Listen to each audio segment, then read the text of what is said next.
அன்பான மக்களே, நம்மளோட சுவாமி கிட்டேயும் நம்மளோட நிவீன் கிட்ட இருந்து நல்ல அப்டேட்டுங்க.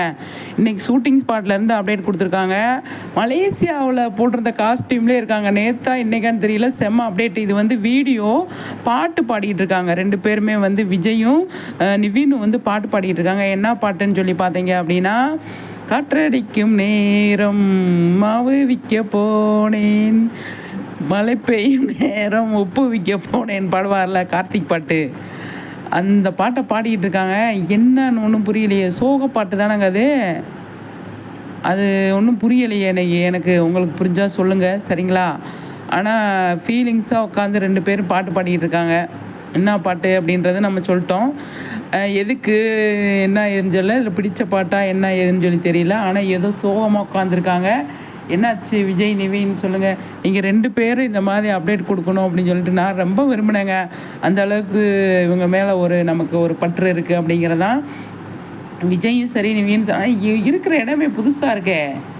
அதுதான் என்ன ஏதுன்னு சொல்லி தெரியல. புது லொக்கேஷன் மாதிரி தெரியுது. என்ன ஷூட்டிங் ஸ்பாட்லேருந்து இன்னி அடுத்தடுத்து அப்டேட் வரும் அப்படின்னு நான் நினைக்கிறேன்.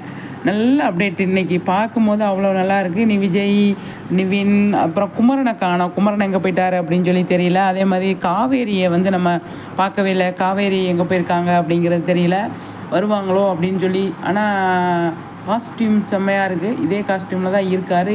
ஆனால் நேற்றுக்கு எடுத்து தான் இன்றைக்கி எடுத்துதான்னு தெரியல. ஆனால் நமக்கு இப்போ தான் அப்டேட் கிடச்சிருக்கு. இந்த பாட்டு சூப்பராக ரெண்டு பேர் பாடிட்டு இருக்காங்க. எப்பவுமே ரெண்டு பேர் நல்லா பாட்டு பாடுவாங்க அப்படின்னு சொல்லி நமக்கு தெரியும். அது மாதிரி வந்து சூப்பராக வந்து பாடிட்டு இருக்காங்க அப்படிங்கிறதுல எந்த ஒரு டவுட்டுமே கிடையாது. அழகாக இருக்காங்க ரெண்டு பேருமே. இந்த மாதிரி அப்டேட் இவங்க ரெண்டு பேருமே அடிக்கடி கொடுக்கணும் அப்படிங்கிறதான் என்னோடய கருத்து.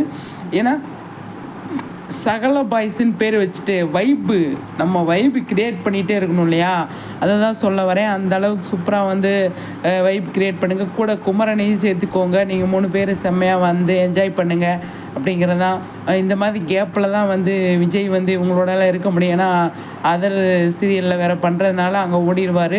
கிடைக்கிற கேப்பை எல்லாமே இந்த மாதிரி உட்காந்து ஃபன்னாக என்ஜாய் பண்ணுங்கள், ஃபன் பண்ணுங்கள் அப்படிங்கிறதான். அதை பார்க்கும்போது அவ்வளோ நல்லா இருக்குது. உங்களோட ஃப்ரெண்ட்ஷிப் பார்க்கும்போது அவ்வளோ சூப்பராக இருக்குது அப்படின்றதான் என்ன நான் சொல்ல வரேன். இவங்க 3 பேருமே நல்லா ஃப்ரெண்ட்ஸாக அப்படியே எல்லாத்தையுமே மெயின்டைன் பண்ணுறாங்களே, அது எனக்கு ரொம்ப பிடிச்சிருக்கு. அதை ஃபாலோ பண்ணுங்கள் அப்படிங்கிறதான் என்னோடய ரிக்வெஸ்ட்டாகவும் நான் சொல்லுவேன். இப்போ ஒரு இடத்துல வேலை பார்க்குறாங்க அப்படின்னா ஒத்துமையாக இருக்கிறது இல்லை. இப்போ அந்த மாதிரி இவங்க இருக்கிறத பார்க்கும்போது எனக்கு ரொம்ப பிடிச்சிருக்கு. இவங்க இப்படியே இருக்கணும் அப்படிங்கிறதான் என்னோடய இது. ஆனால் இன்றைக்கி ஷூட்டிங் ஸ்பாட் வந்து செம்ம அப்டேட்டுங்க. பாட்டு சூப்பர் பாட்டை வந்து பாடிட்டாங்க ரெண்டு பேருமே. நல்லா இருக்குது பார்க்குறதுக்கு. அது அழகாக இருக்குங்க. அவ்வளோ அழகாக இருக்குது அப்படிங்கிறதான். ஆனால் இதே காஸ்டியூமில் இருக்கும்போது தான் எனக்கு நேற்றுக்கு இந்த அப்டேட் எடுத்திருப்பாங்களோ, இந்த வீடியோ எடுத்திருப்பாங்களோ அப்படின்னு சொல்லி தோணுது. போஸ்ட் இப்போ பண்ணியிருக்காங்களே, பார்ப்போம்.